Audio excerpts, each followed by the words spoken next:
দর্শক, বিয়ে করেও শান্তি পাচ্ছে না টিকটকার প্রিন্স মামুন। লায়লার করা মামলায় আবারও আদালতে হাজিরা দিতে উপস্থিত হয়ে গেছেন। বিস্তারিত দেখুন আজকের ভিডিওতে। প্রিন্স মামুন এটাই চাইছিল যে সে টাইম লাইনে থাকবে, তো ওটাই হয়েছে। উনি কোনো মেয়ে ছাড়া কোনো ভিডিও করে না। তার জীবনে মেয়ে মেয়ে মেয়ে মেয়ে মেয়ে ছাড়া তার কোনো জীবনই নেই। সম্পর্কের মধ্যে নিশ্চয়ই কোনো ঘাপলা আছে। দর্শক, প্রিন্স মামুনের বিয়ে হওয়ার পর থেকে লায়লার মুখে যেন কোনো কিছুই আটকাচ্ছে না। লায়লা যেটা যেভাবে পাচ্ছে, যেই রকম ভাবে পাচ্ছে, সেই রকম ভাবেই কিন্তু প্রিন্স মামুনকে কর দিয়ে যাচ্ছে। আর যখনই প্রিন্স মামুন তার বউয়ের ছবি সোশ্যাল মিডিয়ার মধ্যে আপলোড করলো, তারপর আসলে লায়লার রিয়াকশন কি আপনারা যদি আজকের ভিডিওটি শেষ পর্যন্ত দেখেন তাহলে হয়তো বুঝতে পারবেন। মানে লায়লার এখন একমাত্র টপিক প্রিন্স মামুন। সে উঠতে বসতে খাইতে সব সময় প্রিন্স মামুনের কথা বলতেছে। আর লায়লার যারা অডিয়েন্স আছে তারাও কিন্তু তার কমেন্ট বক্সে এই সমস্ত কথা বলতেছে। দর্শক, কথাগুলো কিন্তু আপনারা লায়লার মুখ থেকে শুনতে পারবেন এবং প্রিন্স মামুন সম্পর্কে আরো লেটেস্ট কিছু তথ্য দিয়েছে লায়লা। ভিডিওটি যদি শেষ পর্যন্ত দেখেন তাহলে হয়তো বুঝতে পারবেন।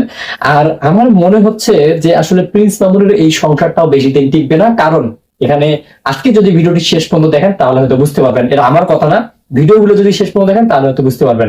তো দর্শক, কোনো কথা বলাচ্ছি না, সর্বপ্রথম আপনাদেরকে স্ক্রিনের সাইডে কিছু ভিডিও ফুটেজ দেখাবো। চলুন আগে ভিডিও ফুটেজগুলো দেখে নিই। প্রিন্স মামুন বিয়ে করেও জ্বালায় পড়ল, লায়লা তার পিছু ছাড়ল না। আবার সেই কোর্টে হাজির হতে হলো প্রিন্স মামুনের। সবাই প্রিন্স মামুনের জন্য। আমি খুব লাকি, বিকজ আমি 2000 সালও দেখেছি, 1400 সালও দেখেছি। এমন অনেকজনের সাথে প্রতারণা করে অন্যজনের সাথে ভালো থাকার খুব অভিনয় করার চেষ্টা করে। হ্যাঁ, দেখাইতে চায় যে আমি এই মানুষটার সাথে খুব ভালো আছি, আমার জানে, আমার বাবু, আমার পাখি, আমার ময়না টিয়া, এটা সেটা। আপনি কিন্তু জীবনে কখনো সুখী হতে পারবেন না। হ্যাঁ, আপনি হয়তো দেখাবেন, আপনি হয়তো একটা ভিডিও করবেন, আপনি হয়তো একটা লাইভ করবেন, বাট মনের দিক থেকে এবং অন্তরের দিক থেকে বুকে হাত দিয়ে আপনি কখনো বলতে পারবেন না যে আমি অনেক হ্যাপি আছি। আল্লাহ তাআলা এই ধরনের মানুষকে কখনোই হ্যাপি রাখেন না। আমার আজকে আমার বাবা বেঁচে থাকতে আমি যে ধরনের জীবনযাপন করেছিলাম, আমি প্রতিদিনই শপিং করতে গেছি, প্রতিদিনই 5 স্টার হোটেলে খেতে গেছি, প্রতি সপ্তাহে বিদেশে বেড়াতে গেছি। এখন হয়তো আমি এগুলো করতে পারছি না। আমি বিশাল ঋণে আছি, বিশাল সমস্যায় আছি, বা আমার অসুস্থ। আমার এই হ্যাপিনেসটা আমার বারবার দেখানোরও দরকার নাই, কারণ আমি মন থেকে জানি আমি হ্যাপি আছি। কোনো না কোনো দিন ওই দুঃখটাই ফিরিয়ে দিবে, এটা আমি অনেক বিশ্বাস করি। তোমার তো এই হাজবেন্ড নাই, তোমাকে ছেড়ে চলে গেছে, তখন কি হয়েছিল এটা সেটা। সত্যি কথা বলি, আমি কিন্তু I am not unhappy for that. সন্তানকে মেনে নিতে পারছিল না যারা আমার নিজের আপন ব্লাড। হ্যাঁ, সে আমাকে ছেড়ে গেলে আমি কোনোভাবেই দুঃখিত হইনি। আপনারা পারেনও, মানে আমাকে স্ক্রিনশট নিয়ে মেসেজ করতেছেন, কল দিতেছেন, স্ক্রিনশট, আবার শুধু স্ক্রিনশট না, জুম করে গোল দাগ দিয়ে এইভাবে যে এই লাইলাপু দেখো এটা কি, ওইটা কি, সেটা কি। মানে আমি কি বলবো, আমার মেসেজ বক্স মানে ফুল অফ তাদের ছবি। কেন? আমি দেখতে চাই না, আমি রিয়েলি দেখতে চাই না। কে ব্লাউজ পরলো, ব্লাউজের ভিতর দিয়ে সব দেখা যাচ্ছে কিন্তু চেহারা দেখা যাচ্ছে না, এই ধরনের ব্লাউজ কেমন করে পরে, কেন পাবলিক প্লেসে এসে লাইভে এসে চুম্মাচাটি করতে হয়, এগুলো আমি জেনে কি করবো ভাই? এগুলো আপনারা ওদেরকে পাঠান, আমাকে কেন পাঠান? মানে আমি ভাবছি যে আজকে আমি 1 ঘন্টা আগে হেসে নিব, এটা কোনো কথা?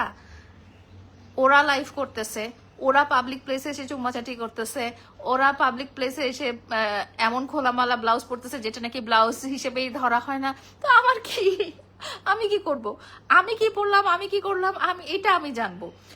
ওরা কি করলো, ওরা না কি করলো সেটা আমি জেনে কি করব? আমাকে আপনারা কাজের, আমি মেসেজ দেখি কেন জানেন? আমি মেসেজ দেখি যে কোনো কাজের মেসেজ আছে কিনা, কোনো জরুরি ইম্পর্টেন্ট কোনো মেসেজ আছে কিনা।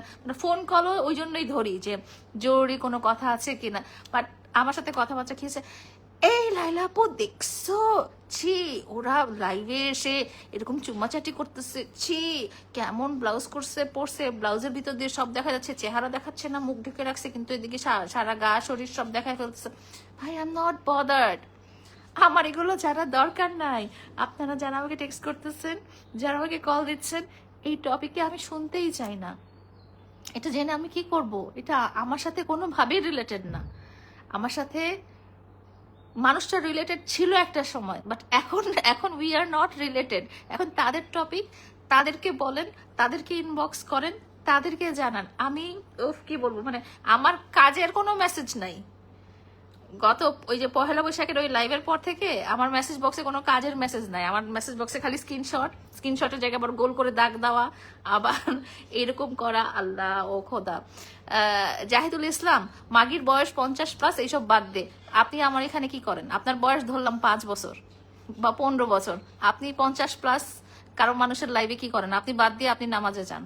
তো দর্শক, এতক্ষণ থেকে কিন্তু আপনাদেরকে অনেকগুলো ভিডিও ফুটেজ দেখানো হয়েছে, অনেকগুলো ইন্টারভিউ দেখেছেন, লাইলার কথা শুনেছেন, প্রিন্স মামুনের কথা শুনেছেন, প্রিন্স মামুনের মায়ের কথা শুনেছেন, এবং রিসেন্টলি ভিডিও ভাইরাল হওয়া যে ভিডিওটা ছিল সেটারও কিছু অংশ কিন্তু আপনাদেরকে আমি দেখিয়ে দিয়েছি।